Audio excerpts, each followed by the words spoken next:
Hello SPS Astrology lovers, this is Shankar Pratap Singh and you are watching SPS Astrology। दोस्तों आज का सवाल लेते हैं और आज का सवाल हमें भेजा है पंकज कुमार जी ने।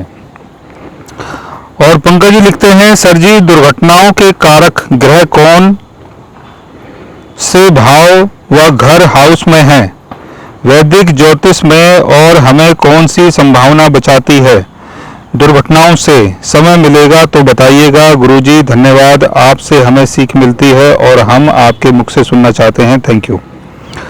तो पंकज जी ने पूछा है कि कौन से कारक ग्रह हैं जिनके कारण दुर्घटना होती है और कौन कौन से हाउसेस हैं जिनके कारण दुर्घटना होती है। और ये क्वेश्चन था पंकज जी का। देखिए दुर्घटना के बारे में अगर हमें समझना है, जानना है, तो उसके लिए हमें कुंडली के 6th हाउस, 8th हाउस और 12th हाउस को देखना है। 6th हाउस यानी चोट, जो भी आपको चोट लगती है, कोई भी कट हो गया या कहीं भी आपको चोट लग गई, आप थोड़ा बहुत जल गए, या कोई भी आपके शरीर के साथ कोई भी प्रॉब्लम होती है, तो वो कुंडली का 6th हाउस होता है। 8th हाउस का संबंध होता है सडन ट्रांसफॉर्मेशन से, यानी अचानक से होने वाली चीजों से। 12वां घर जो है वो लॉस का है।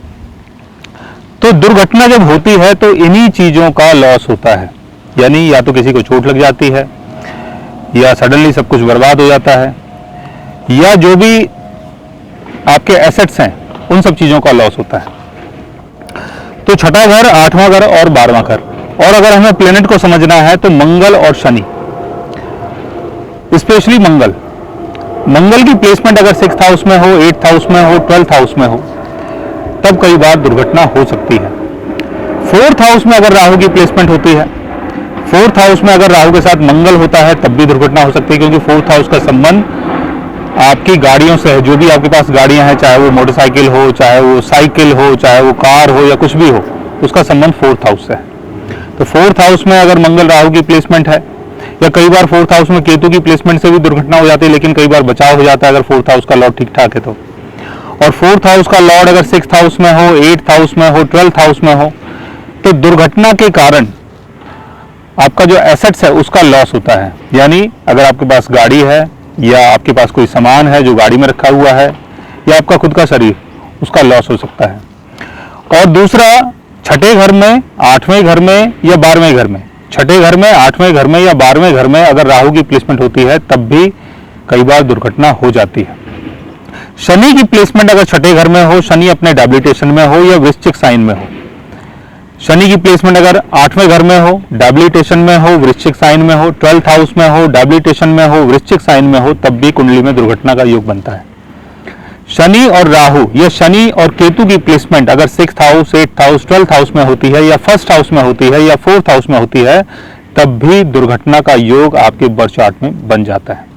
तो इस योग को आपको मून चार्ट में, चलित चार्ट में, लगन चार्ट में, तीनों चार्ट में देखना है।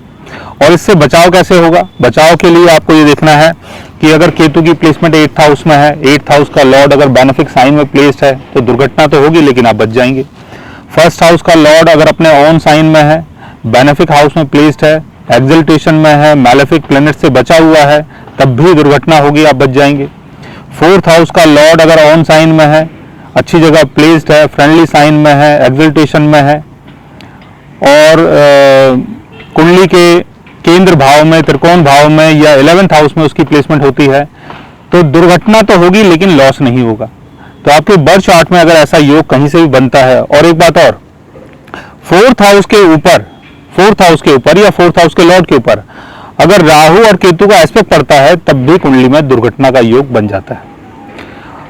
तो मैंने आपको बताया कि दुर्घटना का कौन सा योग है और दुर्घटना से बचने का कौन सा योग है। आपके बर्थ चार्ट में अगर कोई ऐसा योग बनता है तो आप दुर्घटना से बच सकते हैं, और अगर कोई बुरा योग बनता है तो दुर्घटना भी हो सकती है। तो अपने मून चार्ट में, चलित चार्ट में, लगन चार्ट में, तीनों चार्ट में इस योग को समझना है और जानना है। तो बहुत अच्छा क्वेश्चन था, और हम उम्मीद करते हैं कि आगे भी आप अपने ऐसे क्वेश्चन भेजते रहेंगे ताकि हम उसके ऊपर अच्छी अच्छी वीडियोज बनाते रहें। सो गाइस, आज मैंने आपको बताया कुंडली के ऐसे योग के बारे में कि कई बार ऐसे योग के होने के कारण दुर्घटना हो सकती है, और कई बार कुछ अच्छे योग होते हैं जिसके कारण जो दुर्घटना है उससे हमारा बचाव भी हो जाता है। So guys, take care, love you all and good bye.